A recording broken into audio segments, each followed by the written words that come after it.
So, hallo und herzlich willkommen zu einem wunderschönen Samstag. Ja, Mensch, der Chat ist auch schon gut dabei. Bass for Cap ist dabei, habe ich gesehen. Fantastic Shark ist dabei, habe ich irgendwen übersehen. Star Trek habe ich auch gesehen.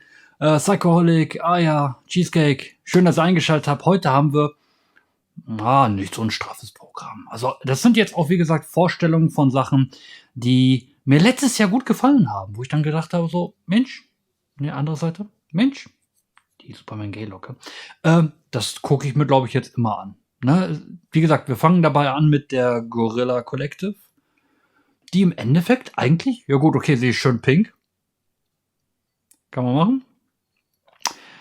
Aber beinhaltet zum größten Teil eigentlich nur kleinere oder vielleicht auch ein bisschen größere Indie-Titel. Also es ist, wie gesagt, nichts Besonderes. Aber trotzdem schön anzusehen. Das hat mir letztes Jahr sehr viel Spaß gemacht, eigentlich bei diesem etwas sehr katastrophalen Auftreten. In meinen Augen. Naja, ist nur meine Augen. Ach, Bär, hello. Schön, dass du eingeschaltet hast. Grüß dich. Ich hoffe, ich habe niemanden vergessen, sonst melden. Ich lese nicht die Chatliste vor, weil ich denke mir, dass bestimmt gewisse Leute nicht erwähnt werden wollen. Aber ja, ich arbeite noch an den Look-Befehl. Ich brauche noch so einen geilen Spruch. Mir ist aber noch nichts eingefallen.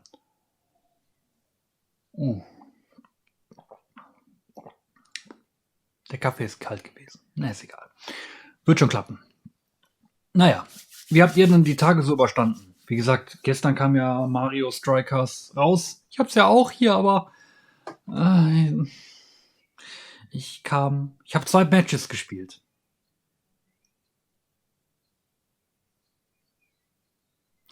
Mehr nicht. Zum mehr kam ich irgendwie nicht. Naja, aber wie gesagt, in 3 Minuten werden wir dann dementsprechend befeuert. Ich meine sogar, es gibt auch ein bisschen was auf die Ohren. Vielleicht kann ich da auch mal ein bisschen gucken. Ne? Da. Hoffentlich auch lizenzfrei. Und ihr hört nichts. Gut, dass ich das nochmal getestet habe. Jetzt will meine Maus nicht mehr. Heute ist echt der Wurm drin. Ups.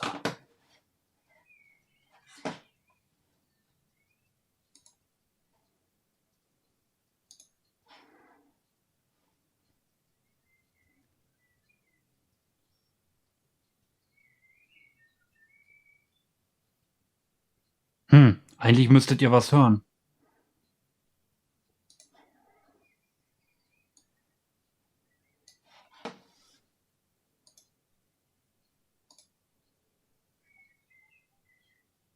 Ach, weil ich hier bestimmt Firefox den Ton ausgemacht, ne? Nö.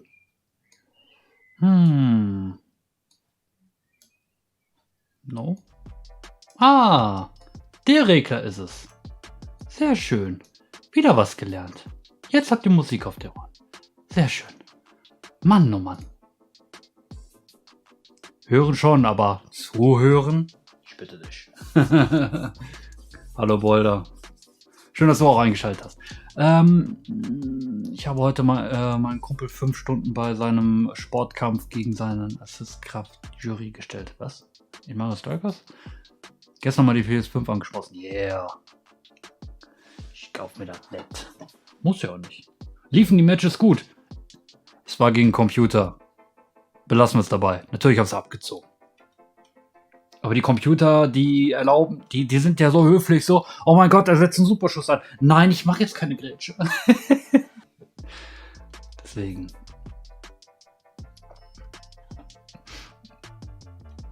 Ach, guten Abend, Fussel. Schön, dass du eingeschaltet hast. Ach ja, gut soweit, ne? Es ist halt Samstag, irgendwie die Müdigkeit ist trotzdem immer noch da, aber ist halt Samstag.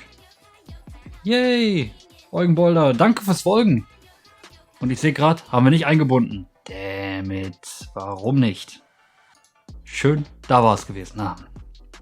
In der Szene ist es nicht drin. Aber du seist nochmal extra erwähnt. Danke fürs Folgen.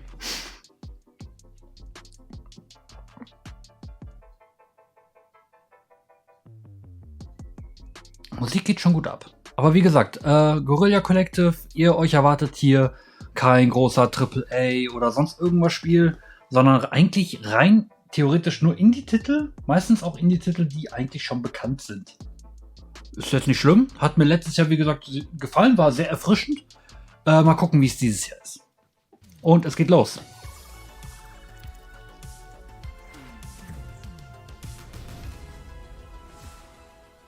Yeah. Diesmal in Pink. Over the masks. 2 years. 2 years. When we started this G3 stuff, this Guerilla Collective GC stuff, I mean, we had to rock these. Yeah. Ja, mit Maske, ne? It's about time to take them off. Let's take these off and let's get right into it, people. What is happening, everyone? Ja, Welcome to GC. bevor jetzt irgendwelche Aufschreie machen, die wurden natürlich vorher getestet. You will see this summer. That hat trick, the three-peat, the menage, anyway. Die sind etwas leise, muss übersetzen. Du wirst übersetzen müssen. Ich kann ja ein bisschen lauter machen, aber nicht zu laut. So. Sind auch sicherlich geimpft. Ja, alles. Na, wenn es dann unsicher gewesen wäre, hätten die so eine Glasplatte dazwischen. Really kick it off. The Guerilla Collective was created because everything was fragmented in terms of the press and event organization during the zombie apocalypse of 2020. So we decided to come together, organize, and deploy showcases with our fellow independent hustlers in the game industry, and add some flavor and style to the industry to give folks a creative jolt during the chaos that was ensuing. The Guerilla Collective's main message is unity. We are carrying on the tradition of organization with these showcases with leading game studios, publishers, and industry leaders independently to share announcements, gameplay reveals, updates, and drops from studios of all sizes direct to everyone watching worldwide. So. Im Endeffekt das, was ich gerade auch gesagt habe. Immer noch ziemlich leise. Echt? For their Wholesome Direct Showcase. Later on this week, we'll have the GC 3.5, where we're going to share some. Okay, die machen auch eine Zusatzgeschichte, das war mir aber leider schon bekannt. They're going to be mad, crispy, but not burnt. Besser, Before we get sehr started, gut. we have to give a huge shout out to our sponsors, PlayStation, Razer, Astro Gaming, Tencent, our fellow devs and publishers, 11-Bit Acapora, All In Games, Assemble Entertainment, Aurora Punks, Ja gut, offizielle Sponsoren heißt aber nicht, dass da was kommen wird. Arise, HeroCraft, Modern Wolf, Raw Fury, Tiny Build, Wire Productions. Also, salute to the developers who played a role in the showcase. They have contributed their games and resources to make this possible. And once again, you guys, we've teamed up with the fine folks at Valve to showcase our stream on their platform in order to support the devs. Be sure to check out the Guerilla Collective 3 event page on Steam, where you can learn more about the game. Das haben die auch letztes Jahr eingeführt, dass es dann eine extra Seite auf Steam gibt, wo man sich dann quasi die ganzen Titel nochmal angucken kann und eventuell auch eine Demo ziehen kann. Definitely check out the wish list. Support the devs. They will love it. Shout out to our broadcasting partners for supporting the showcase and the developers on the stream, Twitch, Steam, IGN, of course, GameSpot. We are trying something out new this time around. We're going to be doing key drops through QR codes randomly during the showcase. So please, Ist bei so großen Terminen, wo jeden Tag irgendwelche PKs sind, schwierig, was vorzustellen, was nicht schon irgendwo gezeigt wurde. Bisher bei der Guerilla Collective kann ich sagen, letztes Jahr war es der Fall, dass vielleicht, glaube ich, 2 von 15 Titeln irgendwo mal gezeigt worden sind, aber indirekt. Aber mal gucken. Let's get started with the first set of games that go OD this summer, beginning with a hardcore Soul Seeker Sets. Bitte nicht so wie bei der, war das die Indie Live Expo, wo dann quasi wirklich so Laufband abläuft. Let's get started. I can't wait. Na gut. All squads report in. Kilos ready for takeoff. Mayday, mayday, we've been hit.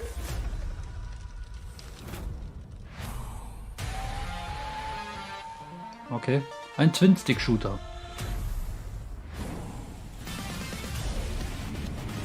Mit einer sehr, sehr interessanten Farbpalette. Naja, man hat vielleicht realisiert, dass Grau nicht vielleicht unbedingt die beste Farbe ist.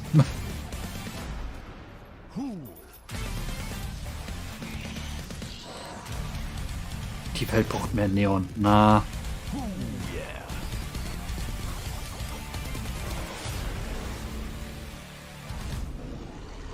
from Space.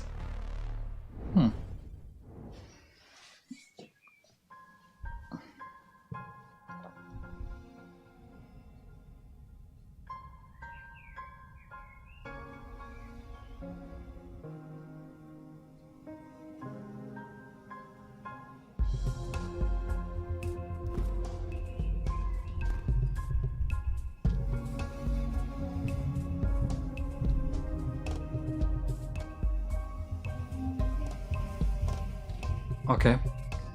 Irgendwas mit Karten.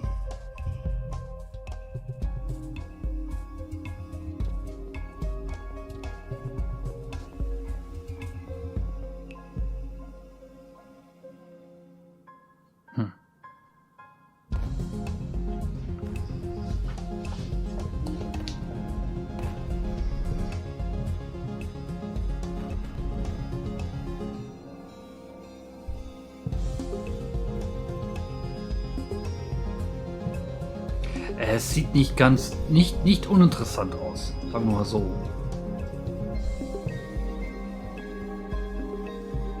Na, also quasi ein richtiger Genre-Mix mit Karten, irgendwie Visual Novel-Elementen, vielleicht sogar noch eine entspannte und coole Story dahinter. Gerade Anzeichen von Zeitreisen gesehen. Warum nicht? I was a teenager, okay. Exo Tüllö. Konnte den Titel noch nie mal richtig lesen. Och nö, jetzt fangt nicht auch wieder an mit World Premiere.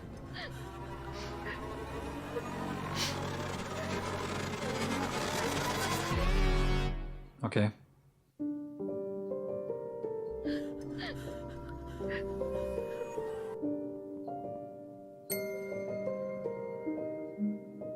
Ach du Heiliger.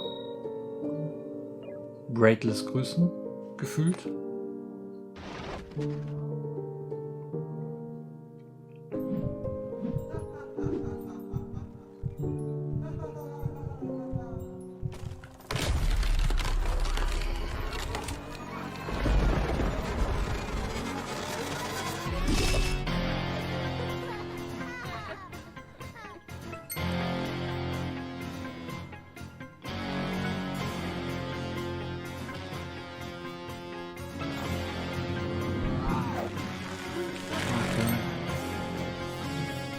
Mouse Break wäre immer cool, ja.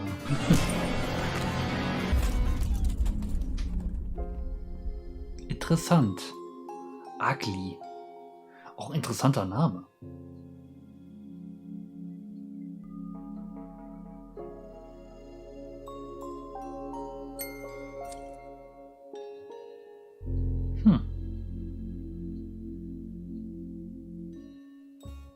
Erinnert mich gleich an das Spiel mit den Würfeln. Überlegen, Spiel mit Würfeln.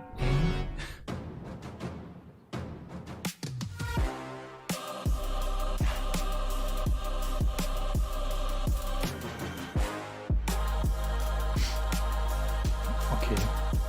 Oh Mensch, da klingelt auch was bei mir, ne? Weltraumshooter, da war doch irgendwas, ne? Aber ist das schon draußen?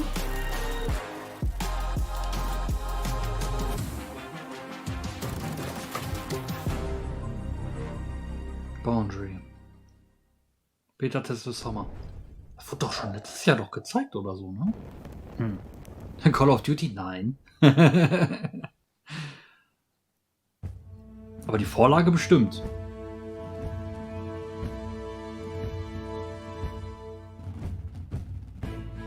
Ach hier, ach mit dem Würfel, jetzt weiß ich, was du meinst mit dem Spielwürfel, was du werfen konntest, ne? Lost in Random.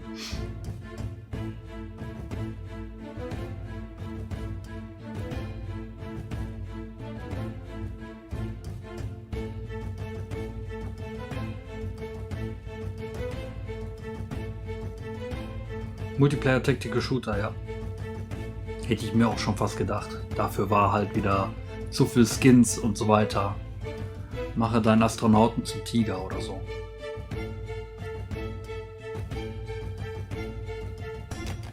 Ich weiß jetzt schon, was sich Aya wahrscheinlich dann holen wird. Die wird sich wahrscheinlich definitiv Ugly holen. Ja, aber auch hier bei dem Titel Ich habe das Gefühl, diese Over-the-Top-Slasher sehen bei mir alle gleich aus. Aber jetzt bei dem Set hat Ugly schon herausgestochen. Das war nice. Und dieses Karten-Vision-Novel-Ding sieht.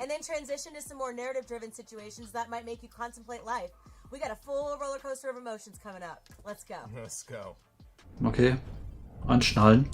Auf geht's.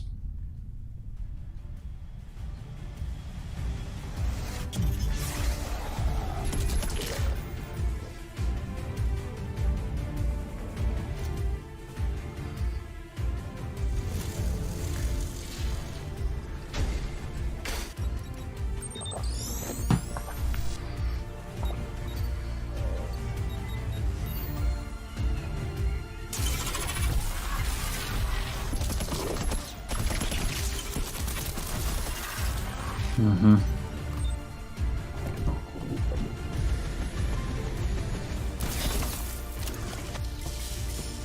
Ja, genau. In Infinity Warfare gab es auch Weltraumszenen von. Aber ich glaube, es gab keine Weltraumkarte mit Multiplayer. Aber wie gesagt, habe ich ja nicht gespielt. Ich habe es halt bisher nur in Präsentation gesehen. In Prey auch, ja. Hatte Prey einen Multiplayer? Ja, natürlich hatte Prey einen Multiplayer.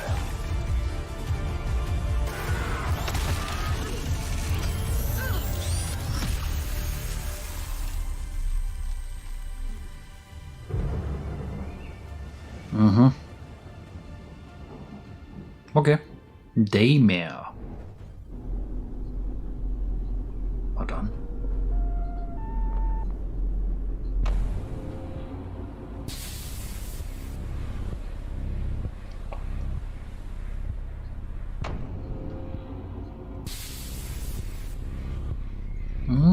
Das könnte mir, glaube ich, schon eher gefallen. Diese grobkörnige Pixel-Kunst, die finde ich einfach nur mega.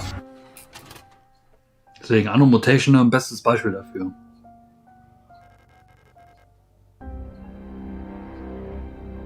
Aber ich habe auch das Gefühl, dass das nicht mein Genre ist.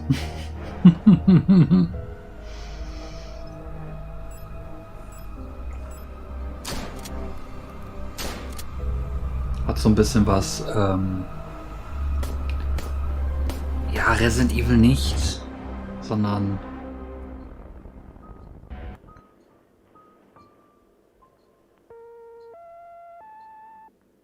Signalis. Okay. Und gefühlt für alle Plattformen, warum nicht, ne?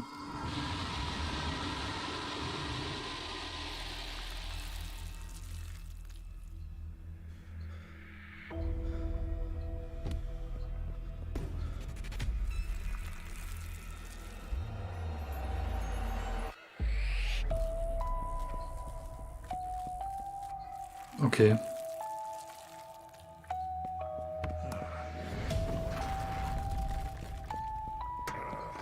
Es hat so ein bisschen was von, wobei Bad Neighbors hatte, glaube ich, kein Multiplayer.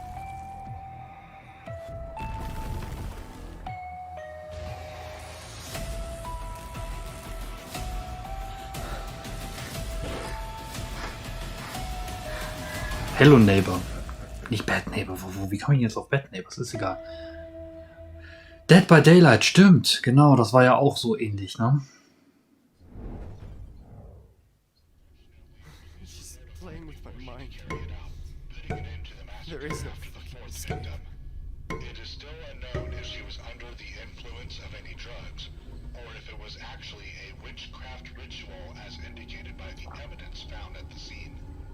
Suggesting the latter, police officers found books at the scene containing strange symbols, candles, dead animals. So far, his left leg and 3 fingers have not been found. The first victim was her own 75-year-old father. Madison mutilated his body in such a way that his face was unrecognizable. His body was found in Aufzüge, sehr unangenehm.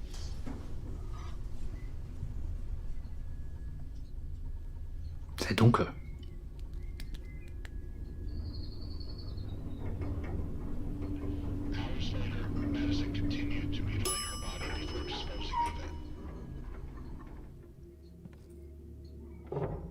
bleibt der Jump Scare? Es gibt keinen. Bitte. Es ist jetzt schon viel zu dunkel.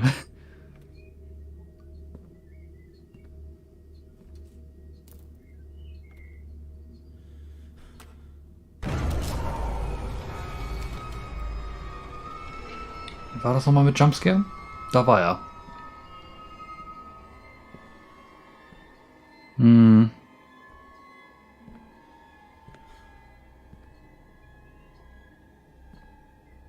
This is impossible. This place didn't look like this a second ago.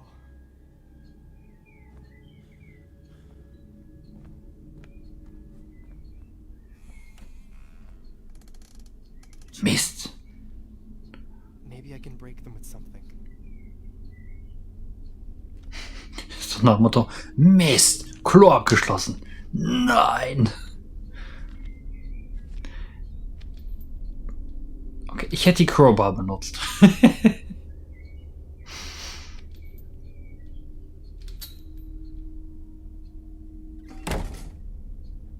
Mhm. Uncool. What the hell am I doing?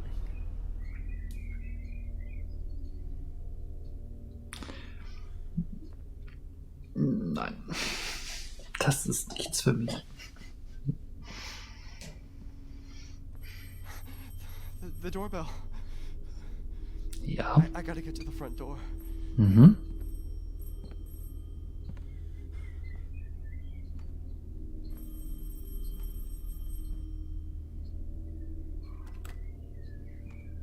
Oh. Das war schon so vorhersehbar. Madison. Okay. Cool. Next. Weiter bitte. Oh, im einen Monat. Ja, cool. Weiter.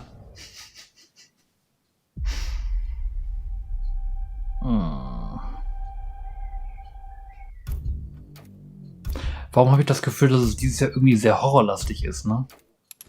Bifi hat Angst. Nee, aber...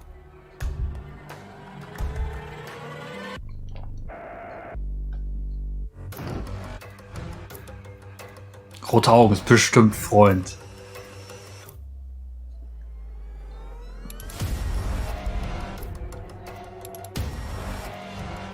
Oh, noch mehr Freunde.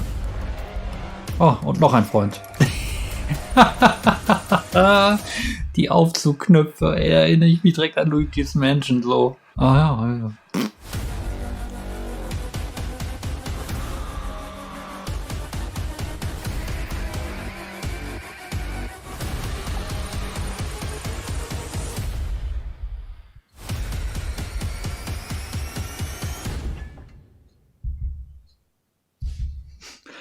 Was ein geiler Name.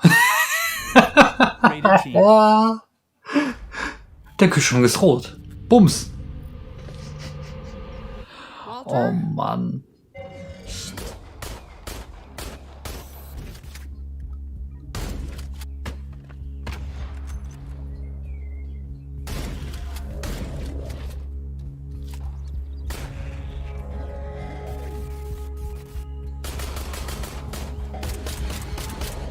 Ich habe ja nichts gegen Horror, aber von allen Spielen, die jetzt bisher gezeigt wurden, wäre das der gewesen. Der Kühlschrank ist rot. Was ein geiler Tipp. Also der Name.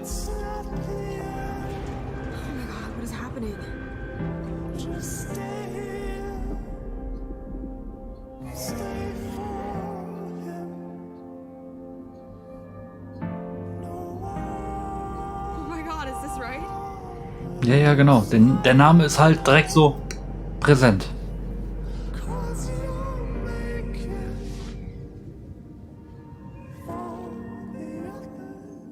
Industrial, okay.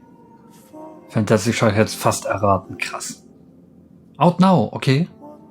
Also ein Shadow Drop oder Cover ist schon die ganze Zeit schon raus. Gibt's aber schon, okay. Ja, gut.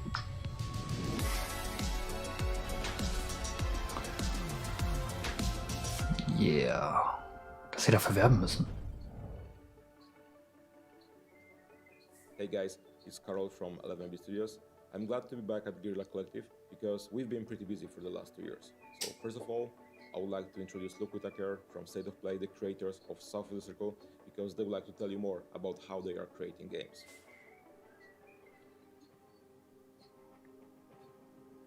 I'm Luke Whitaker. I'm creative director of State of Play. We made South of the Circle, which is a narrative adventure. Ja, die sind sehr leise. In the 1960s. Also ich verstehe sie auch kaum. Ich möchte aber jetzt an meinem Setup hier nicht rumfummeln. Hätten es besser abmischen können, finde ich. I was fascinated by the surreal beauty of Antarctica. Our lead character Peter's experience in Antarctica, remembering all his past, got me thinking about my own experiences, my own memories, and how my memories of past events are often different to other people's memories of that event. And I got looking into the science of it and realized that what we do. Ne, aber wenn man bedenkt, die machen jetzt gerade eigentlich ihr persönlichen Blog haben sie jetzt quasi und zeigen Gameplay. So sollte es laufen, Kochmedia übrigens, ne? Genau so. Also so. And maybe we have a family member who has been telling the same story for 20 years and it's now very different to the first story they told. Ja, stimmt, Flashback 2 hat wahrscheinlich viele umgehauen, ja, das stimmt. And how these big powers can affect our lives. But the more we worked on this story, the more it became apparent this was a story about the individual and the individual choices we make. And we realized the most interesting thing and the most important thing in our lives are all those small emotional decisions we make and the promises we make in life. Yeah, I want to make people think and feel something. And in South of the Circle, we look at what are the far-reaching consequences of your childhood. And this is why I think video games are a fascinating medium. South of the Circle was a very emotional game to create. It's an emotional game to play. And soon you'll be able to experience this for yourself on consoles and PC. South of the Circle is the future for us, but it doesn't mean we forget about our past. For me, as one of the creators, it's hard to believe that it's been almost 8 Ja, years stimmt, das, was die since jetzt gezeigt haben im Gameplay, war auf jeden Fall we've been pretty busy during that time. war So gut. let me introduce Paweł Michowski, who'll tell you more about it. Okay, The War is Mine Final Cut. Die x-te Version von dem Spiel. Also Martin sagt immer noch, es ist ein kleiner Geheimtitel. And Final Cut is the ultimate version of the game, released only a month ago on current gen consoles.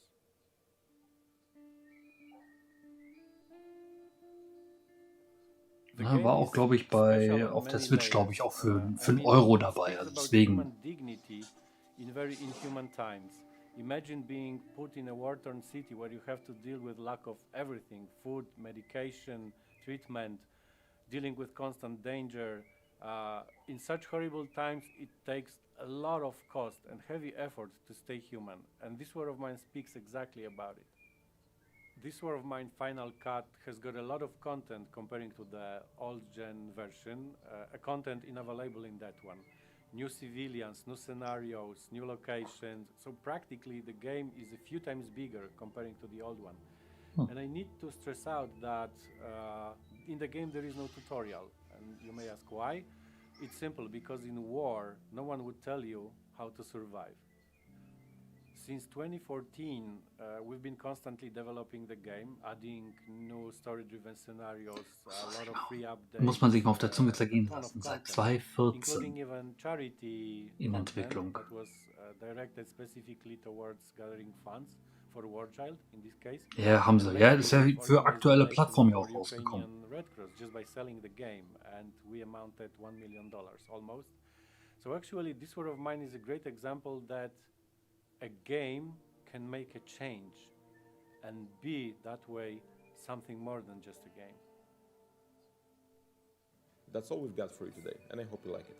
And having an opportunity to be here, I would like to thank you all for supporting 11-bit for so many years, because it's thanks to you that we were able to achieve so many great things. And while speaking about great things, there's actually one more to come, and it's right around the corner. So be sure to follow up 11-bit Studios news in upcoming days, because you're gonna like it, trust me.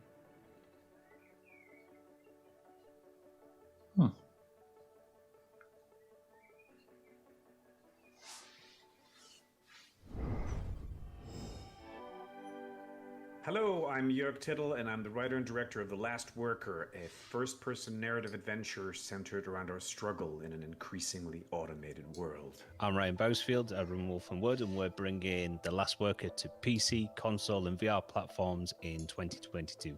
The Last Worker puts you into the body, the mind, and the seat of Kurt, the last human worker at Youngle Fulfillment Center 1, the largest such facility on Earth, the size of the sunken city of Manhattan. And you've been there for 25 years. Nein, you've never made a single mistake, which is why you nada. still have your job, and that's why everyone else has lost theirs. It's easy to marvel at the wonders of Youngle.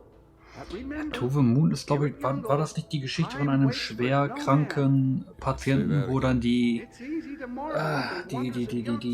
Forscher versuchen, irgendeine Erinnerung zu manipulieren, damit er wirklich zum Mond kommt? Irgendwie sowas, ne? Jason Isaacs, who you might know from Harry Potter, Star Trek Discovery, Death of Stalin, Olafur Dari Olafsson, Zelda Williams, David Hewlett, Claire Hope Ashity, and Tommy Earl Jenkins. We've got an incredible cast. This area should be off limits. At Youngle, there are no limits. So you start out doing the day-to-day work of Kurt, dispatching products, you're keeping up with the robots. Obviously, this is not a work simulator. You're soon contacted by a group of activists called Spear. kommen bei mir They direkt want you diese to Death Stranding delve Vibes hoch deeper mit into the facility. They want Sachen you to take on wegbringen und this Co. espionage, work-hauling, stealth-like Nur halt anders. gameplay, where you do have to go to these zones where you're not supposed to be. And so you've got to delve deeper, picking up tools and weapons later on to access these areas. So you're always going to have that push and pull between the activists and Kurt's pride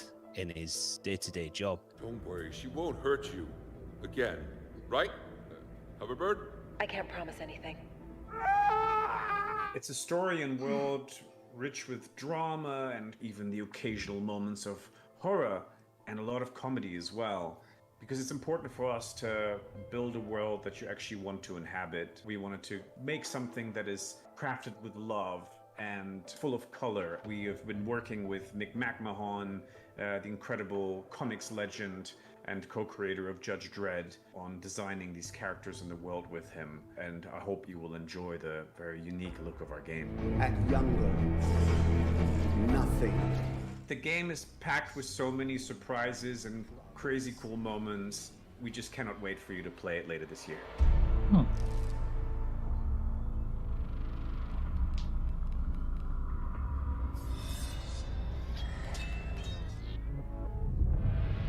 Last Worker. Ich glaube, da probiere ich die Demo aus. Ich hoffe nur, dass die dann nicht zeitlimitiert ist. Das war ja bei Unpacking ein bisschen doof. Justin, remember, the Frigidaire is red. You can't take your eyes off of it. I mean, you don't have to ask me thrice.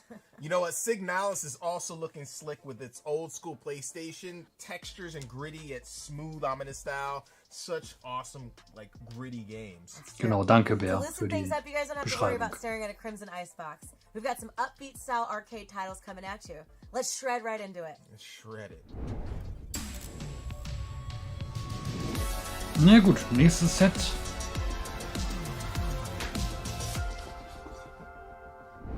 Exclusive.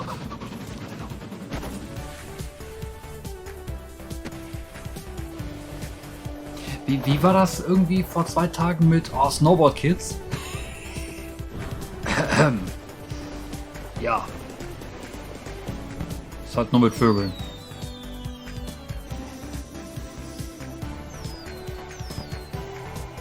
Und vielleicht auch ein bisschen mehr.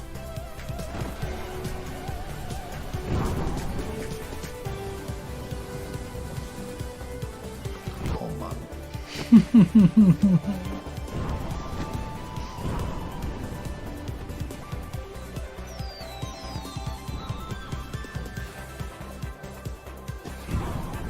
Ist das ein Kapibara?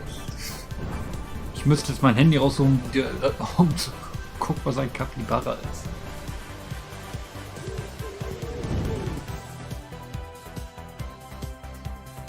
Slope Crashers. Ach du Heiliger.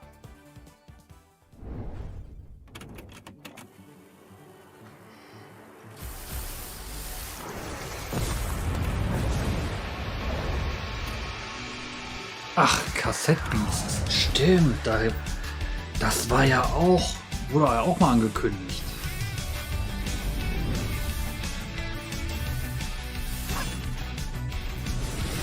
Wie konnte man das denn am besten übersetzen?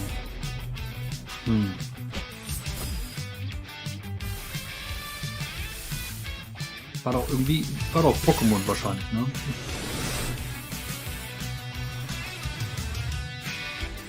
Ja, definitiv.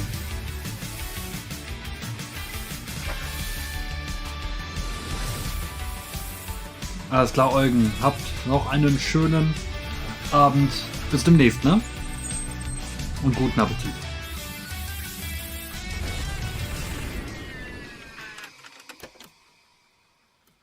Cassette Beast.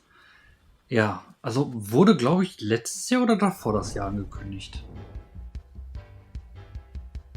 Habe ich mich verlesen? Eugene Boulder. Wie soll ich dich denn sonst nennen, kurz? Alles gut. Immer noch keine Release-Date. Ja. Irgendwann kommt es. Vielleicht.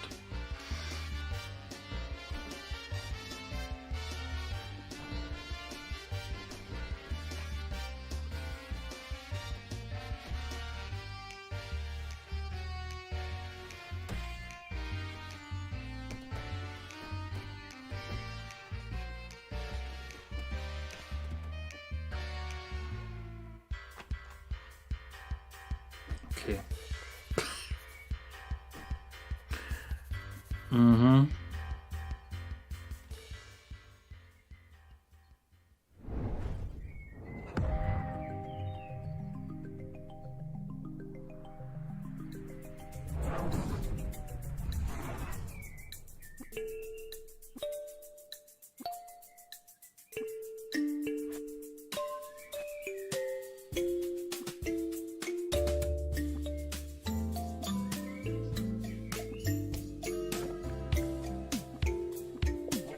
Ach du Heiliger.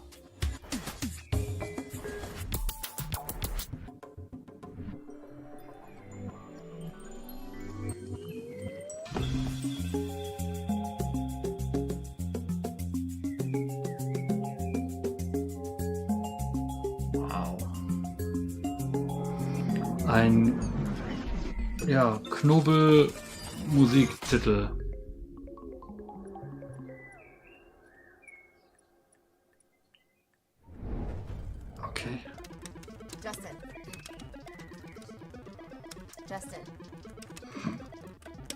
Justin! What? I'm trying to play Witch and Whiz here. What?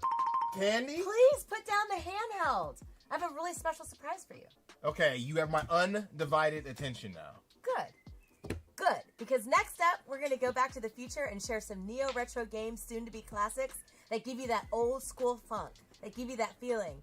We're going to start out with our favorite Heroes in a Half Shell, see what's happening with the Kickstarter Symphony of the Night Indie South Darling, and much more. This better be good.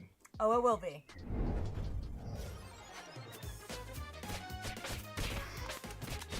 Also gut, okay, neues Material, Turtles. Irgendwann brauche ich den Titel auch nicht mehr spielen, ne? Ja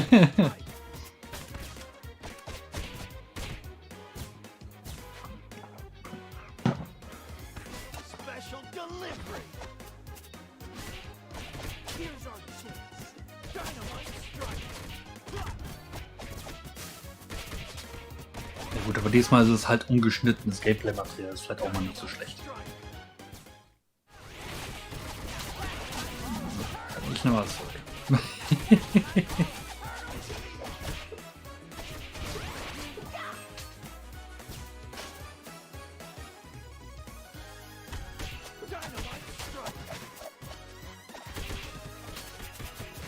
Ja gut, kann natürlich gut sein. Je öfter man es sieht, desto eher ist da die Dings hinter.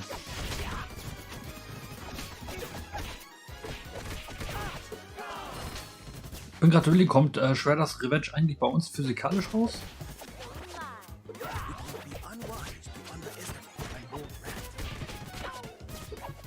Wäre ja zumindest mal interessant, weil wieder bei Limited Run zu bestellen möchte ich eigentlich nicht.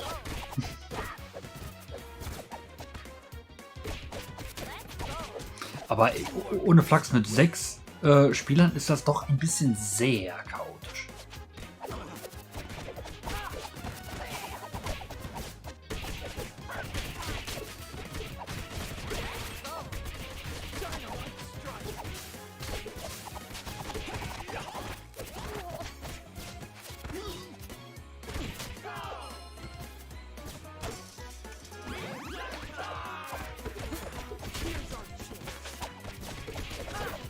Aber performance-technisch ist das richtig gut.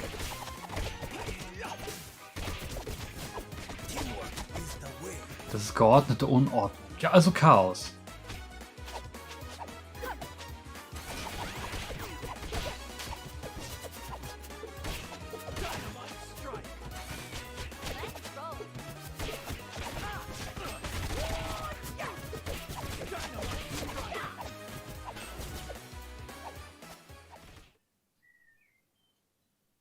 Ja, auf jeden Fall cool. Aber hätte nicht unbedingt gezeigt werden müssen, finde ich. Ah, der Weckruf. Ah, jetzt kommt wieder was Interessantes. The dragon stirs in the void, and an empire trembles. The rule of the Magi Lords is failing. Where now shall we place our faith? In the low cunning of the sellswords, or in the golden dead to whom we offer prayers? Certainly not in the foul magical praxis of witches and lay sorcerers. No. This is our punishment. We woke the dragon, and for us, there is no salvation. Okay, Skald. Es ist mir schon wieder zu alt. Look, Backen, guck, optisch halt.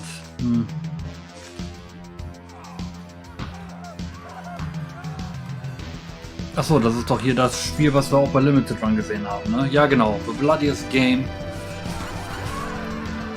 Wo das Blut übrigens knatschpink ist. Genau, Bats. Ey, mir lag's auf der Zunge.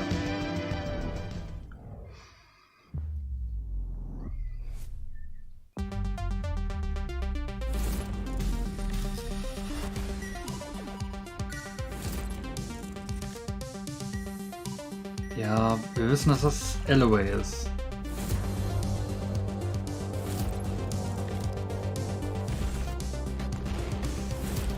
...35 Jahre, ja, aber es war nie weg.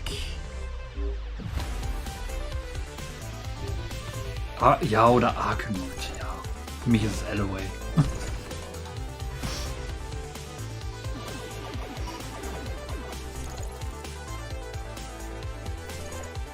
Aber... ja gut. Gibt bestimmt Leute, die feiern das ab. Ich brauch nur in den Wii U Store gucken und sehe da genug Klone. Ah, wobei das ist noch so ein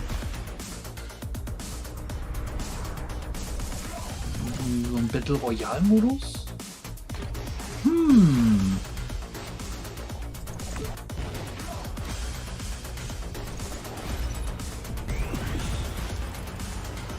Das gab es wiederum noch nicht. Das ist geil.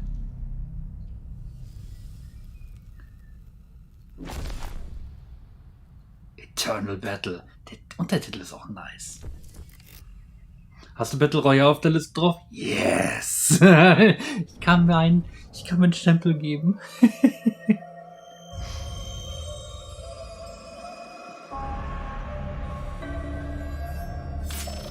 Passt auch zum Feld. Battle Royale mit ordentlich Käse.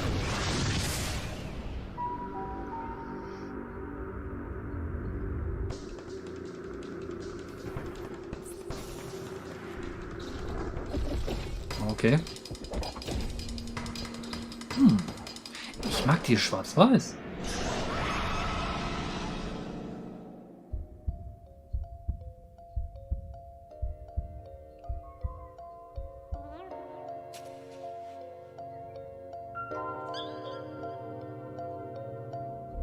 Oh.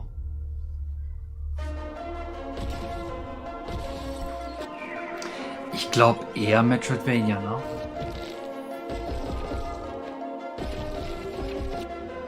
Ja, man kann schlecht erkennen. Dann hat's ja auch, ja, jetzt ist es definitiv Metroidvania.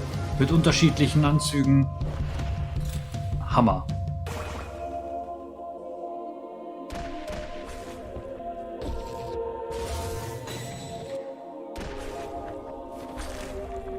Genau, Symphony Night Style, ja, definitiv.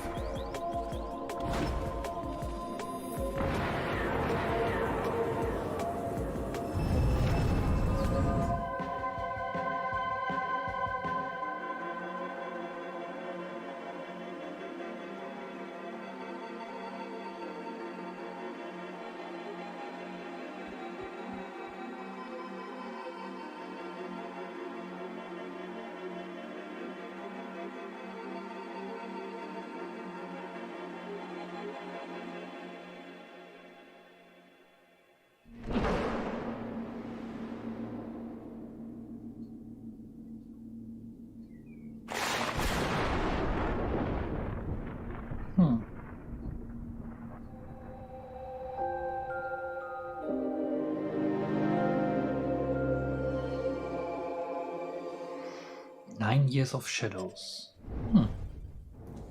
You're right, Candace. Thank you so much for karate chopping the handheld, because that was lit. Turtles in Time was my childhood right there. Can't wait for the Cowabunga collection. Shout out to Digital Eclipse. Also, Bats is out now, and you can pre-order the physical edition from Limited Run Games. I'm going to pick up all of those games when they are out of the oven. I am too. Coming up next are some surprises that fall into our last category, but also add some new flex to the RPG and strategy genre as well. Let's menu dive into the next set of games, shall we? We shall. Welcome to WrestleQuest, the world's first pro wrestling RPG, and the sweatiest game here at the Guerilla Collective Showcase.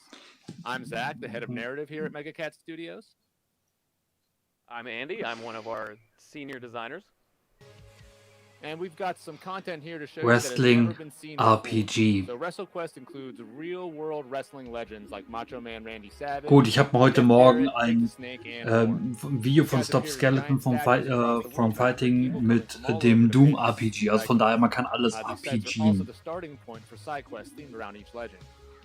Here on screen, Machacho Man and his friends are at the end of one of these quests. Ja, gibt ja auch Boxen-RPG. Ist sogar Fight Club gewesen, ne? The Mad Max-style wasteland, the quest comes to a head with a wrestling match against Hawk and Animal on the back of a speeding big rig. So each of these side quests themed around the real wrestling legends. Some of them you'll help the wrestlers, some of them you'll end up fighting them, like here. And no matter the outcome, they're always the key to the game's best. Sometimes you'll get iconic gear or outfits from the wrestlers. Other times you'll be able to summon them into battle. So I know some RPGs will let you summon dragons and monsters and whatnot, but only WrestleQuest will let you summon Jake the Snake to rip a DDT on your enemies. Or in this case, if you're able to beat the Road Warriors, you'll be able to summon them to do their Doomsday device on your foes. Andy, what's your favorite thing about the Road Warriors? I love the fact that they can put their mohawks together to power up. they fit in to each other very nicely. It's important. It's important to have that type of symmetry. Speaking of working together, Andy's shown you some of our tag team maneuvers here. Machacho Man and Toybox Jimmy doing a blockbuster. There's a cast of 12 playable characters in WrestleQuest, and there's different combinations of tag team maneuvers and even triple teams between them. So it's one more way you can customize how you play. Du Fussel, das ist aber ganz normal. Das war letztes Jahr auch so, dass die Entwickler meistens kein gescheites Mikrofon haben. If you come in and you just spam the attack button, they'll get bored and that'll drain out and your enemies will get stronger. But if you approach the battle with a little bit more showmanship and creativity, that'll fill up and you start to get bonuses, extra damage, extra loot, better loot, AP regeneration, it's all there.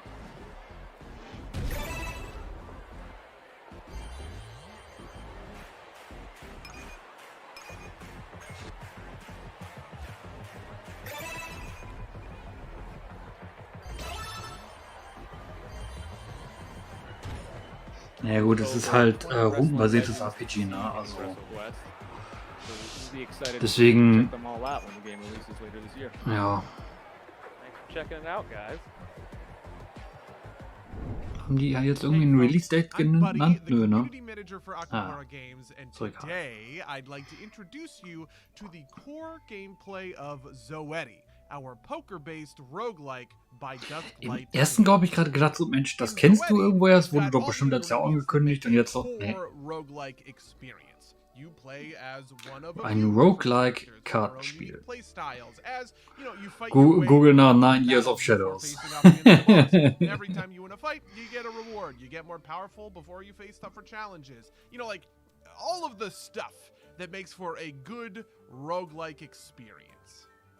When we get into skills and abilities that you're using to win those battles, though, that's when things get a little spicy.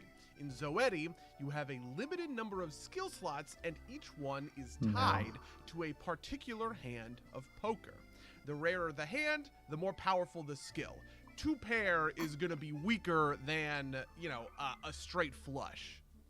So, in practice, this ist halt kein Deckbilder, ne? Du spielst halt mit These are playing cards, and depending on the kinds of poker hands you can create, you can activate those skills. If you have 3 of a kind in hand, you can activate Deine Fähigkeiten sind halt, kannst du glaube ich noch festlegen, wie ich das gerade richtig gesehen habe. Here, I'm going to activate Boundless Battle Spirit, which buffs my damage a bunch. And then I'm going to activate it again, and then I'm going to hit a bunch of times with individual strikes. When you win a battle in Zoetti, you don't add more or different cards to your deck. That's always going to stay the same. Doch Kartenbildung. Instead, you can add new skills or level up your existing skills. Oh, schade. Or acquire different skills for slots that you already have filled. Changing out these skills allows you to really customize your build, and you're always going to want, a certain balance of offense and defense, which begs the question, do you want a powerful defensive option, something tied to a straight or a full house, or, do you want something that's a little bit weaker but more readily available, like a single pair of cards that, you're going to find that in basically every hand that you draw. And all of this is affected by the underlying statistics and modifiers of the game. So for instance, hand size or the number of cards you draw per turn are statistics that you can invest in. You keep all of the cards that you don't play on a turn, which means you can have 11, 12, 13 cards in hand, which gives you much better access to some of your deeper, more powerful skills. Like something Alice in Wonderland or a straight. You can also increase the amount that you draw per turn, allowing you to just kind of dump your hand every single turn for maximum tempo. And those are just 2 examples. There's plenty of cool, complex modifiers that, you can pick up to enable really interesting builds for the game. Anyway, I think that's about as complicated as I'm willing to get for this video. For now, if you want to learn more about Zoetti, I'd recommend wishlisting us on Steam, since I'm going to be really showing off some of the deeper, more complex mechanics in the not-too-distant future. And, that's probably the best way to keep on top of this. I hope you have a really good time checking out the awesome titles at the Guerilla Collective, and, otherwise, I wish you the best of luck. Genau, Psycholic, danke fürs Googlen. Also das ist bisher auch, glaube ich, das Highlight gewesen. Wobei, es schreibt sich auch permanent, ne?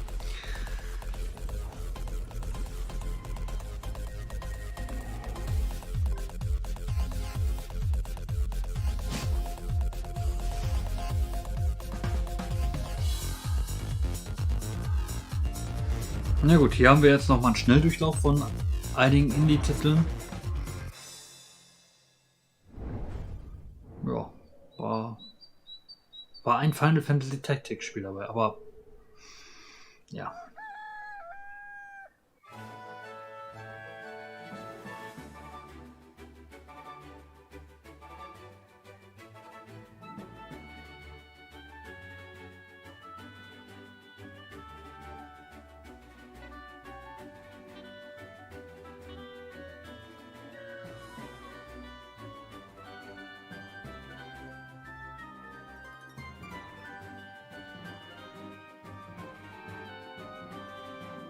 Also wenn ich still bin, dann heißt das meistens, ich bin mir nicht sicher.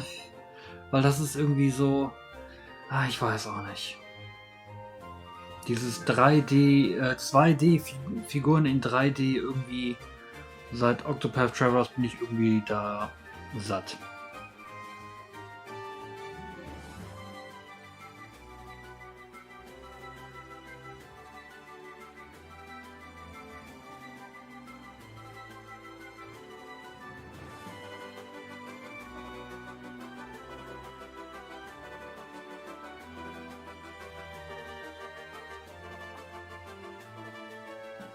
Alterium Shift.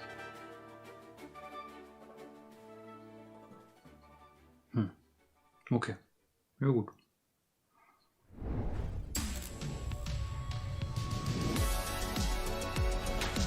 Aufwachen. Jetzt kommt was Exklusives.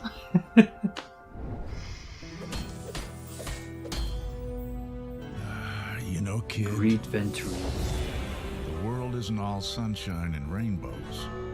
If you want to be a hero here, just being good isn't enough.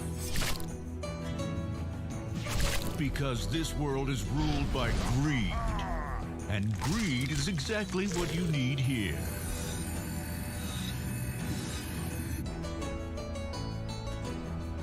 So kill.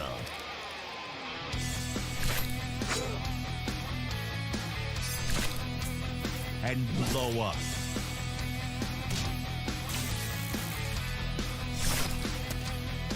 And loot. Natürlich. Anyone who stands in your way. On the path to greatness. Aber steuert man das alles mit der Maus?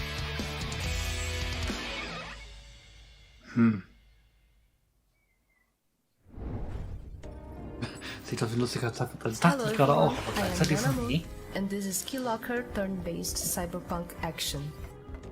Keylocker is a turn-based tactical rhythm RPG taking place in a world without music, where you play as the illegal singer Bobo, her twin brother and hacker Dealer, and the Duke. Im ersten Gott dachte ich so, hallo, Vegan Man, Battle Network, aber nope. The ultimate authorities of Saturn.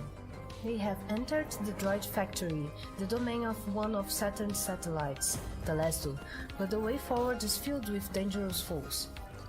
The combat of Keylocker takes place on a tactical grid, where every move must be considered. Plan your actions carefully, as each attack comes with its own field of damage. Timing your attack is crucial for survival, as every perfect hit brings you closer to victory and every miss closer to death. Some attacks will cause passive effects to appear on the grids. By using the plug modifier, the fabricant has spawned an electrical field on one of the tiles, recharging his EP every turn. Unfortunately, his life points are too low to take advantage of this strategic position. Wie der kleine Robi auf die Bongo ballert.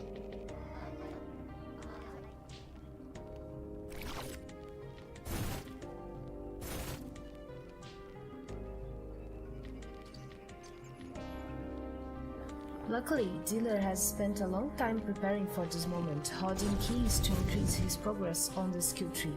The droids are no match for his skill level. Rocket, however, was only recently given combat capabilities and could do with an upgrade. Let's take a look at his skill tree with the keys we have received from combat.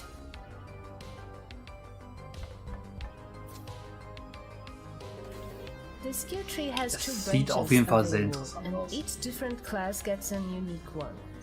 You start at the top using keys to level up the talents until it unlocks the next one below it. Talents will increase your stats, let you add unique modifiers to attacks, add passive abilities or unlock new gear for use. Progressing far enough down the skill tree will even let you cross your skill tree with another class, creating hybrid classes. More on that in the future.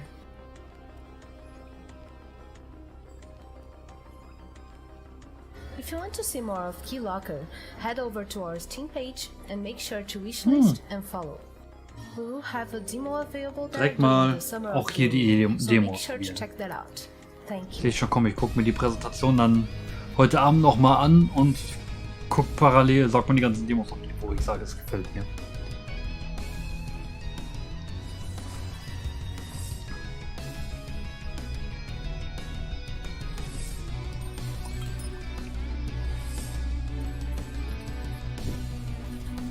Warum Skill Tree? Ist Skill Tree ein geschützter Begriff? Eigentlich nicht. Vielleicht ein Wortspiel dahinter mit dem Charakter. Aber ich muss ihn mal anders setzen. Ah, so, much better.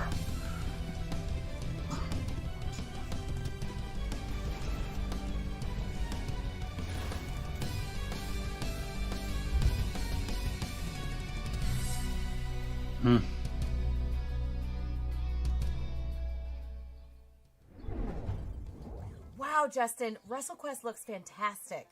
The nostalgia of those pixels brings me right back to playing Royal Rumble with my brother on the Genesis. I feel you.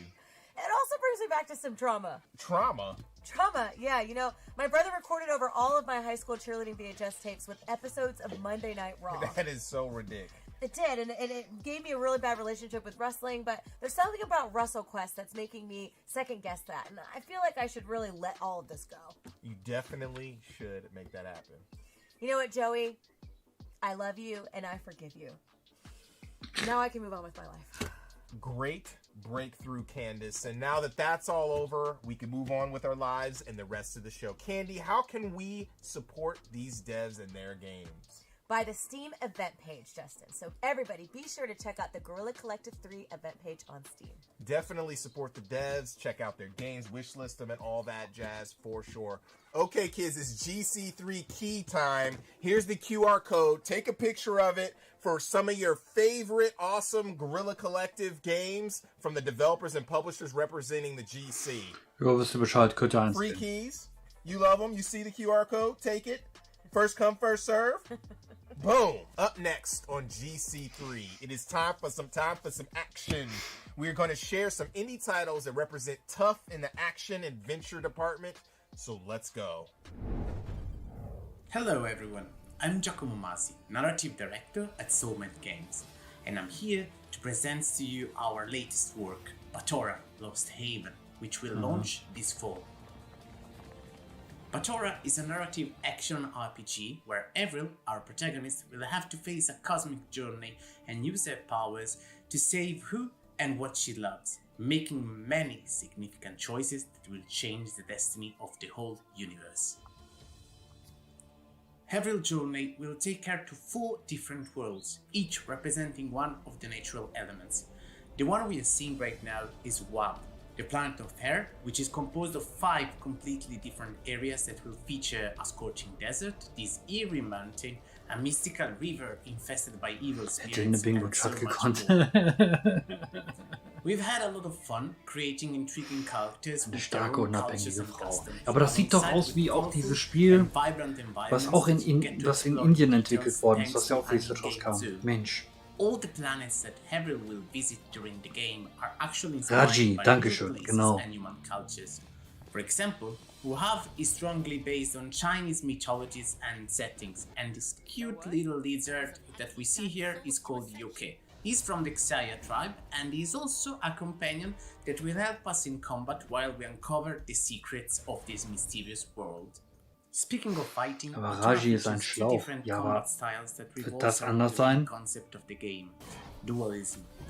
In her physical form, Avril will be able to use a sword to fight in melee, while in her mental form, she'll be able to throw projectiles. Wobei ich habe auch Raji schon lange nicht mehr Switching gesehen. between them constantly during fight allows the player Aber to adapt irgendwie to every das Hub, situation and irgendwie change haben wir his das schon strategy einmal in a gesehen. split second. This is important because every enemy inside Batora is divided into 3 different variations: physical, mental, and hybrid. So changing out combat style constantly is essential to emerge victorious.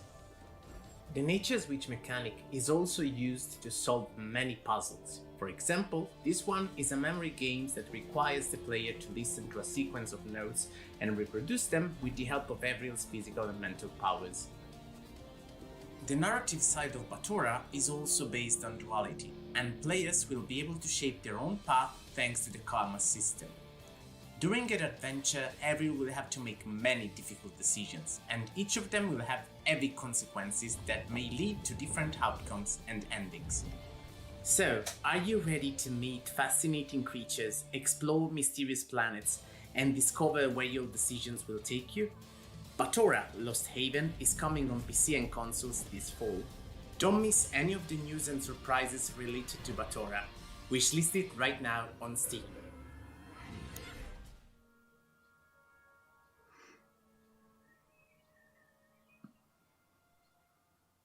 Das hat auf jeden Fall mehr Spiele mit. Okay. Team 17. Okay. Gepublished from Team 17. Okay, cool. As Hilda delves das deeper into the Batora. quest for her lost father, she will encounter many dangers and challenges in the city of Aphes. Let us introduce you to one of the main adversaries that Hilda will have to confront, Eulalia, the Prey. Famous for her beautiful voice, Eulalia used to be the most recognized singer during Aphes' glorious golden age. Oh, look, that's Souls-like. But, like so many others, Eulalia would fall victim to the curse that spread across the city 1,000 years ago. The famine brought on by the Asterigos changed her into something else. She turned to an evil cult, the Ethras, and dedicated herself Ja, aber Team 17 machen, becoming a die entwickeln das, symbol by die using Spiele her jetzt. Das heißt, die reputation and wirken ja, voice gehen ja to jetzt lure Richtung more people to Publishing. join the cult. Ja, zum Beispiel Moving Out. Ist ja auch ein Team 17 Spiel gewesen. The encounter starts with Eulalia flying around the top of the seats while sending attacks like voice shock blasts, feather blades, and cyclones. Occasionally, she'll descend to the ground to fight Hilda herself with even more dangerous claw and wing strikes. After some back and forth fights, Eulalia would fly to the sky and use her voice and feather blades to attack Hilda again. And this time, she even calls upon several harpy minions to assist her. During this phase, Hilda must fight the minions while watching out for Eulalia's deadly attacks from above. Once Hilda has dealt with the minions, Eulalia will land again, and this time with despair as she will cause feather storms to swoop around the amphitheater. This is when the battle culminates. The feather storms will continually fire sharp blades as Hilda cautiously counters Eulalia's onslaught in close combat. In the end, only the strongest will survive.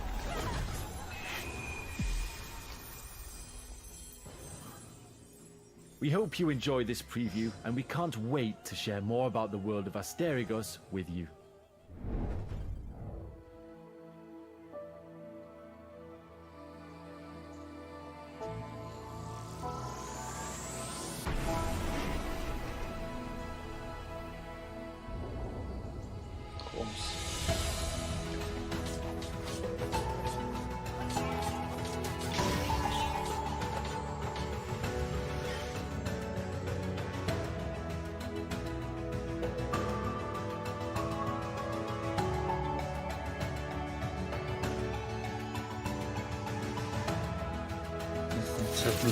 Schlürfen.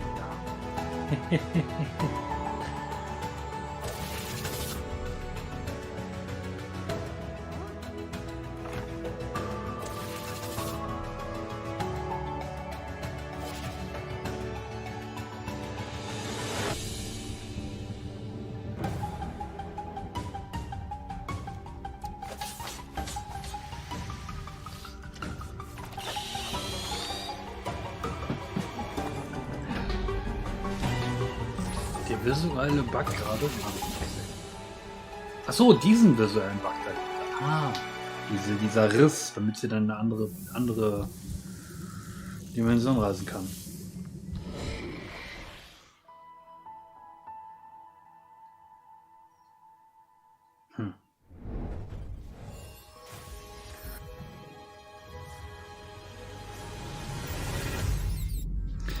Ich glaube, das wurde auch irgendwo gezeigt, dieses Magical School Multiplayer-Gedöns.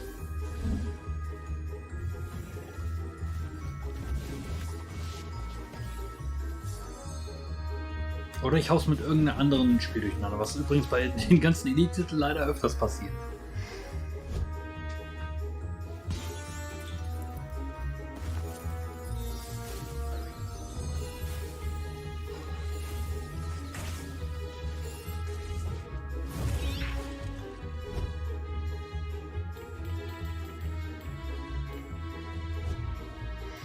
Klar, Characterization darf nicht fehlen. Aber Spells and Secrets. Ist das so? Don't know.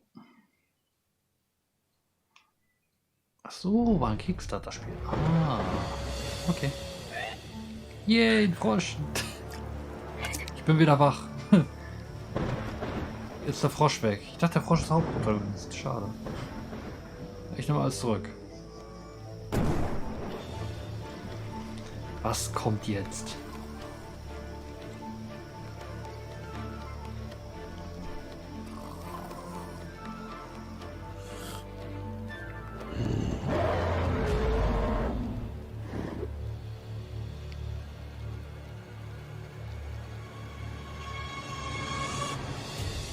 Okay, wir haben eine Katze und ein Goldfisch.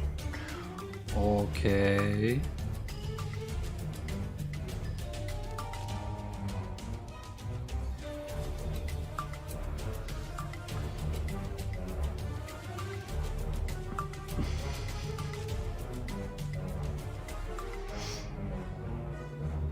Eigentlich eine geile Idee.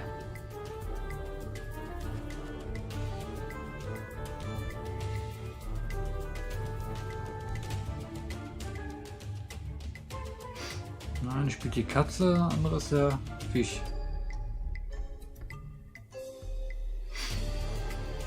Ja, irgendwie verhalten die sich auch direkt wie Banjo und Kazooie.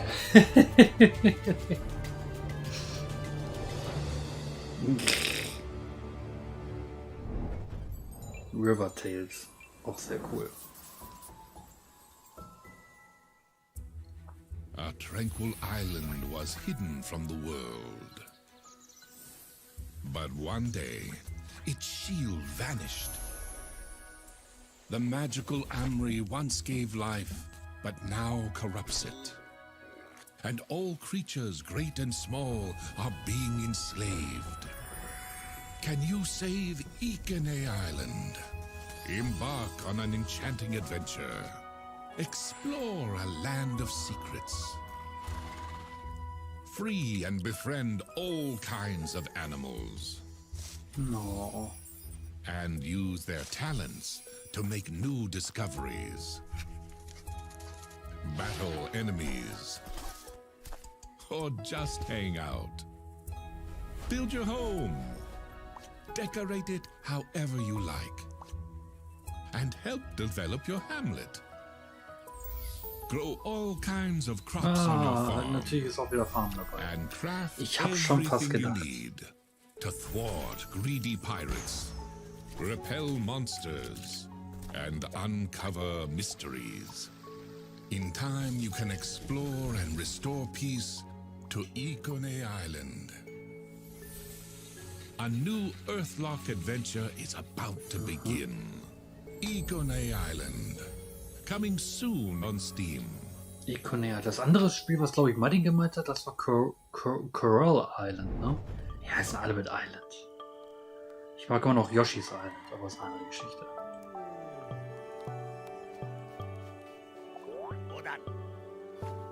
Oder. Ich habe ein J gefunden. Was zum Henker? Und ein A.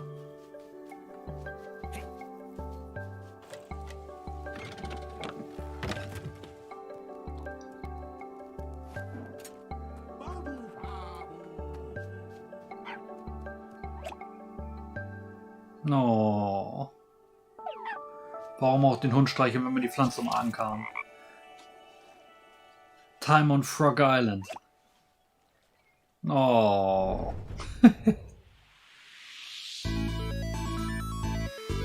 Okay, den Titel haben wir bei Limited Run auch gesehen.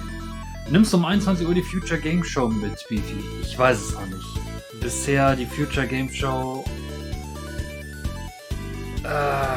war immer sehr, war wirklich so ein Laufband-Game-Zeitgedöns. Ich weiß es auch nicht.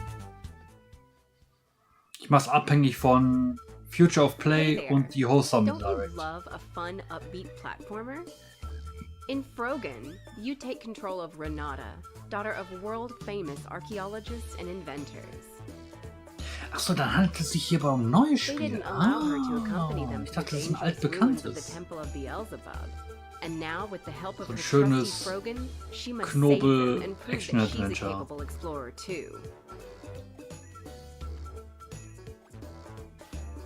Das heißt, mit dieser Froschknabe. Wobei der Titel heißt ja schon Froggun.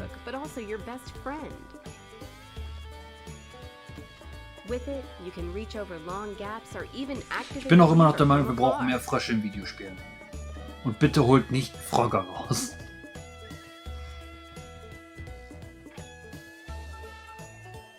Face off against big bug bosses that serve as the guardians between areas. They may look charming, but they're powerful foes.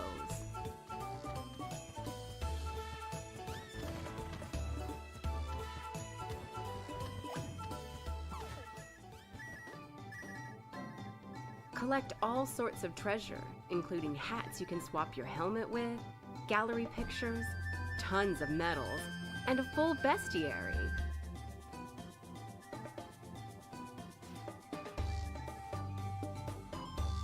Be on the lookout for Jake. He's a young treasure hunter who'll stop at nothing to get to the treasure before Renata.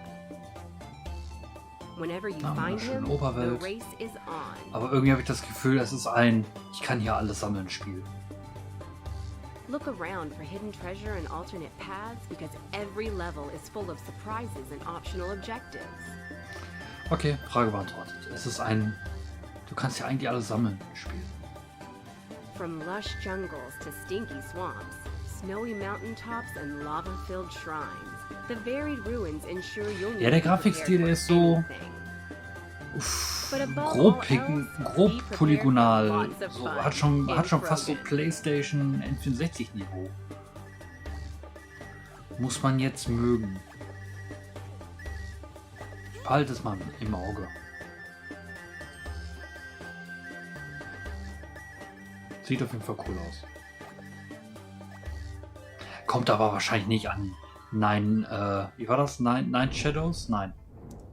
Nine Nights of Shadows. Frog games hopping around, Frog Gun in a time on Frog Island, Animal. Oh my god. Ridiculous and der Charakter hat mich schon sehr mega nett. Jetzt wo du sagst, ja, die Zöpfe. Will definitely have me showing off my magic touch. But Tora, so many solid titles.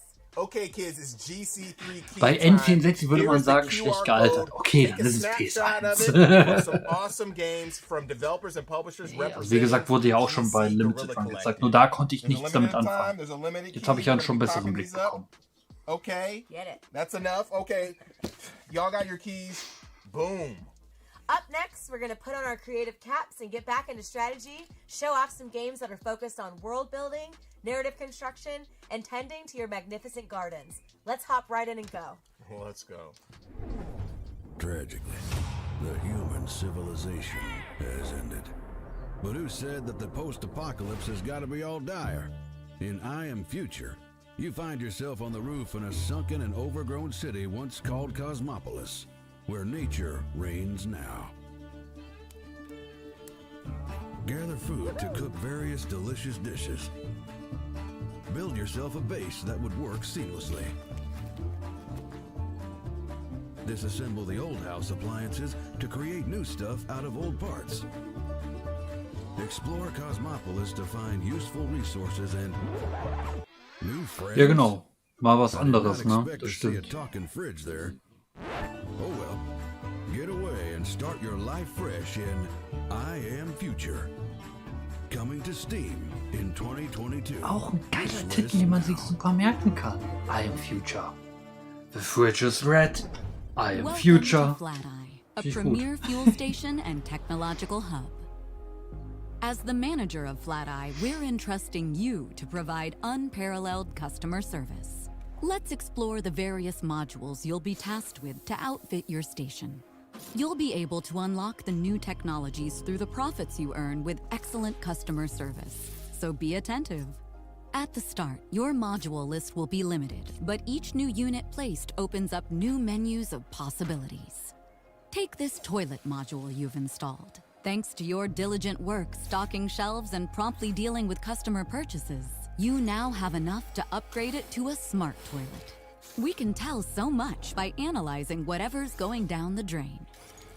With this data, we can now safely open a doctor booth to provide sound medical advice to patrons so they can have their illnesses diagnosed and treated with further iLife branded medical modules. Ich bin leicht irritiert, was soll das Spiel In sein? essence, you have the most important job in the world. FlatEye, making decisions for the benefit of everyone.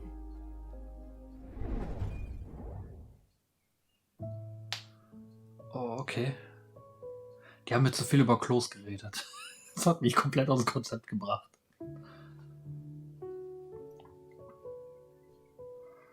Oh. Das ist wie hier das Street Bar Spiel.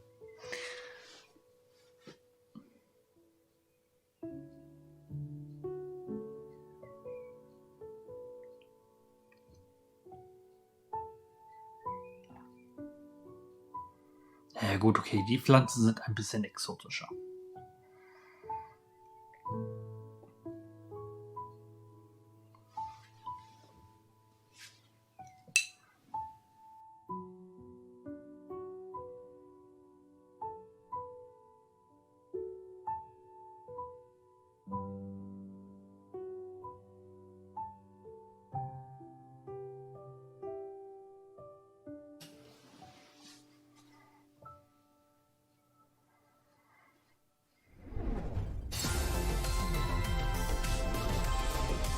Wo war das denn, wo man verschiedene Pflanzen sammeln und züchten konnte? Street Pass. War es DS? Nee, ich meine, das war doch ein Street Pass Spiel. Aber gab es sonst noch eins? Bin ich jetzt auch leider überfragt. Aber ich meine, das ist das hier. Gartenspaß. Be there in just a second, Mom. Oder so. And you are not one of them. You have to help us. Save us. From her.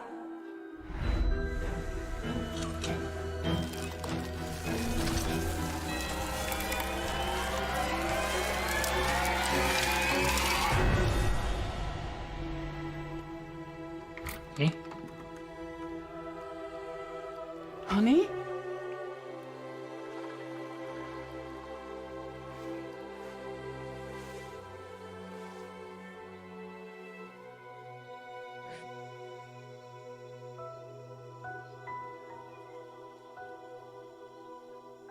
Witch Strandings. Okay.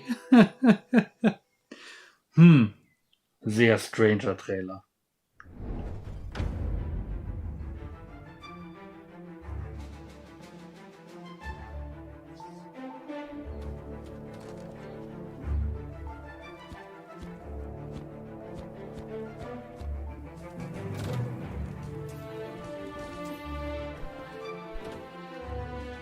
Ich bin dabei, was immer es auch ist.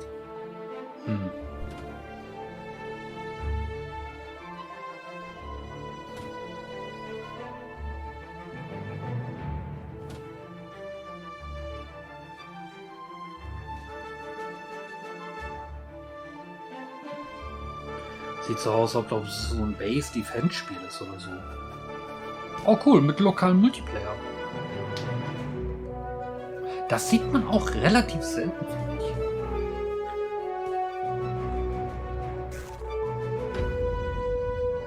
Monster Outbreak. Okay. Look at this, Justin. Another dead plant. I could definitely use some gardening tips. Show enough, you do not have a green thumb, Candy. I know. I think, you know what, Justin? No more real plants. From now on, I'm sticking to Animal Crossing and Garden Inn. Now, for our final segment, we're going to touch your imagination with games that tickle your soul and jiggle your mind. Let's hop into some games that bring a sense of awe, wonder, and give you all the feels. Jiggle your mind, though? Jiggle your mind. Well, let's get to jiggling.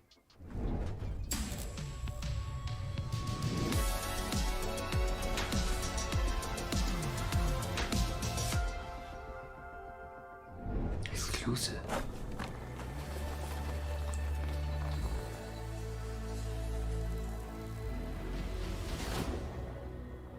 It was a hot, sunny day. Fish died in the lake, and birds stopped singing. Those who could escaped to Mars. I ran deep into the forest, where she-wolf raised me with her cubs. Many moons later, you returned. You hunted and played golf. One day, I found one of you dead, so I put his helmet on. Radio Nostalgia from Mars. Greetings, all you Martians out there. It's time for another round of Radio Nostalgia from Mars. Blue skies, warm days, the long-lost summers of our past on Earth. Will we ever return? Stay tuned for more on that.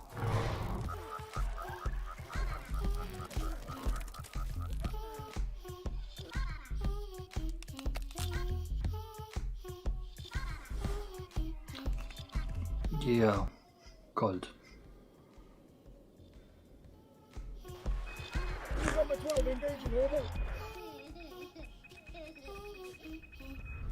A little toddler pop there, taking us back to the days of late-stage capitalism at its finest.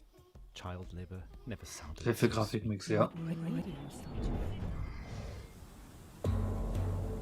Aber haut mich jetzt auch nicht so unbedingt um.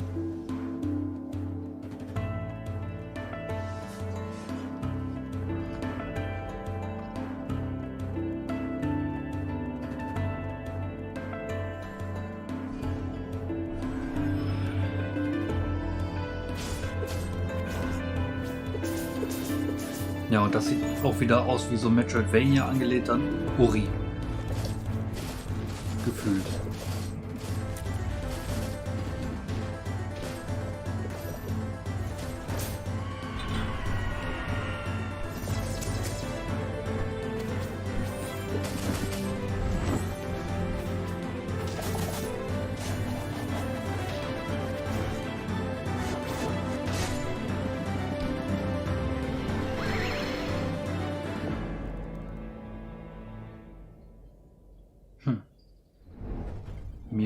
Hey Slugcats, I'm Buddy, the community manager for Akupara Games, and today I'd like to introduce you to the 5 new playable Slugcats coming in Rain World Downpour, our new expansion for Rain World coming soon.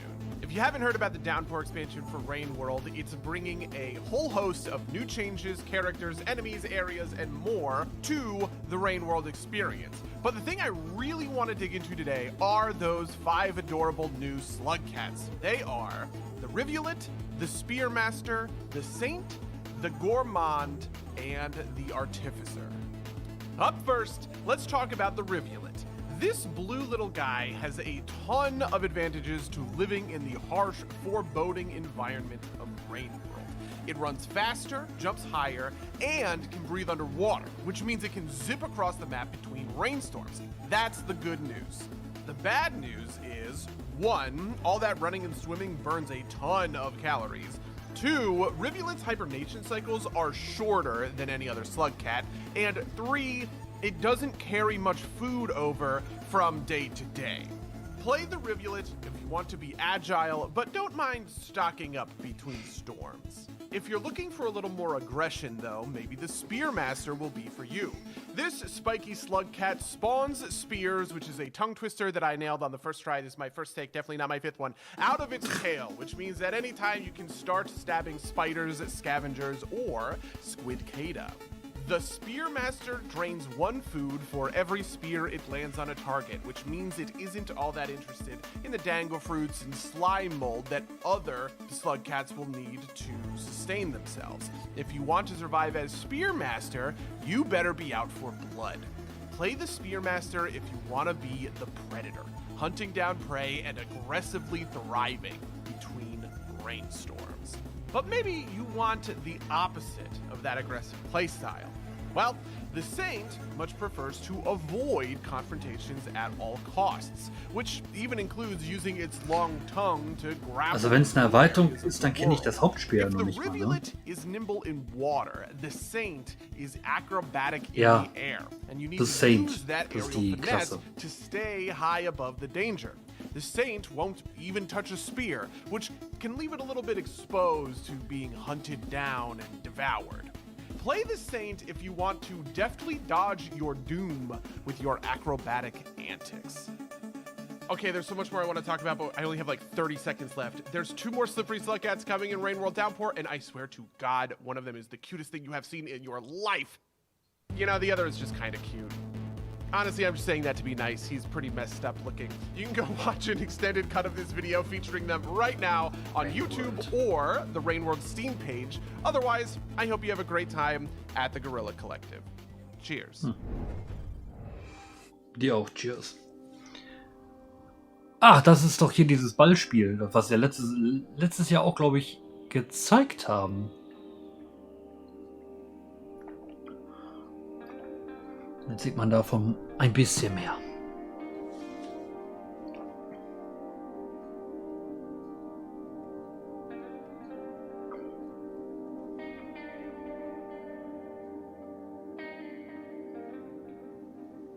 Oder ist das die Erweiterung, weil das Spiel schon längst draußen ist und Bifi hat es wieder nicht mitbekommen?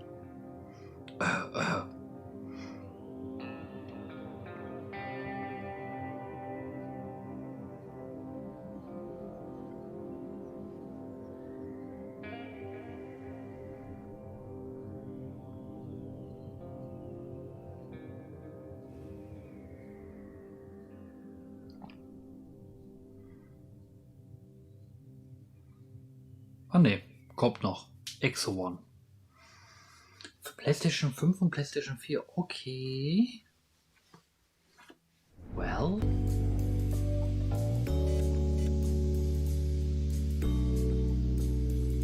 Yay, ein Automaten. Yay, Kirschblüten. Yay, Japanisch lernen mit Kamera. WTF.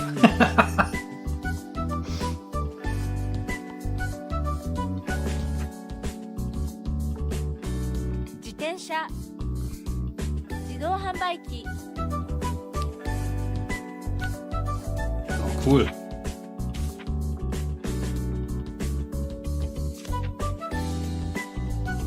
Ohayou gozaimasu. Konbanwa.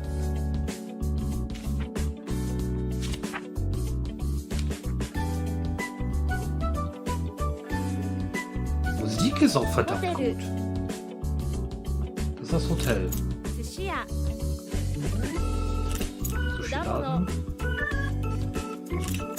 Ja, das Skateboard.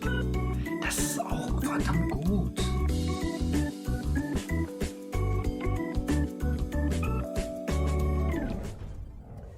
Das müsste man ja eigentlich mal spielen, ne? So many amazing games today. It was really incredible. Over 60 games. It's crazy. Yeah. Thanks once again to our sponsors and broadcasting partners for their support. Das war quasi der Rauschmeister. Okay, cool. Tencent, our fellow devs and publishers, 11-bit, Akupara, All In Games, Assemble Entertainment, Aurora Punks, Freedom, Graffiti, Gravity Games Arise, HeroCraft, Modern Wolf, Raw Fuel, Tiny Build, and Wired Productions. Also, we cannot forget coming our soon, broadcasting available partners, Twitch, soon, Valve, in the and IG future, for their support. soon, Much gratitude. soon. You guys, a final reminder to be sure to check out the Guerilla Collective event page on Steam. Definitely check out those games, wishlist the games, and support them on every platform. Huge shout out and thanks to Wilmer Sound. We are here in Berkeley, California in the awesome studio, and the scrappy, illustrious mix team as well as AV Society. Be sure to tune in on Monday at 1 p.m. Pacific and 4 p.m. Eastern, where the Guerilla Collective gaming greatness will continue with GC3. Kann heißen dieses Jahr, kann Also, heißen, follow the Guerilla Collective ja, on Twitter at Guerilla wird schneller fertig als Collective and Duke everywhere Nukem, else whatever. at Guerilla Collective, as well as the Mix at Indie Exchange on Twitter and at Media Indie Exchange everywhere else. Once again, I am your host, Justin Woodward from The Mix, with my lovely co-host, Candace McKinney. Thank you again, Justin. Today was so amazing. I really appreciate you having me here. I just always have so much fun with you guys. And with that, we are signing off and passing it off to Jenny Wyndham, aka Kim Chica, to jump into the warm and full-hearted world of wholesome games with Wholesome Direct. We'll see you guys next time. We'll see you Genau, soon. das tun wir uns gleich auch direkt an. Hey everyone, and thank you so much, Candy. A Sehr huge gut. congratulations to all of the developers and to the Guerilla Collective team for an incredible way to jumpstart today's festivities. My name is Jenny Wyndham. I'm with the Wholesome Games organizing team, and I'm excited to let you know that the fun does not stop here. We are going to be coming right up next with this year's Wholesome Direct Showcase, an event highlighting titles that are uplifting, cozy, and compassionate. So grab a snack, go take a quick stretch break, and make sure you stick around because we have lots of games to show you, and they're coming right up. Ja, cool. Dann läuft das auf den gleichen Channel. Er ist doch nice.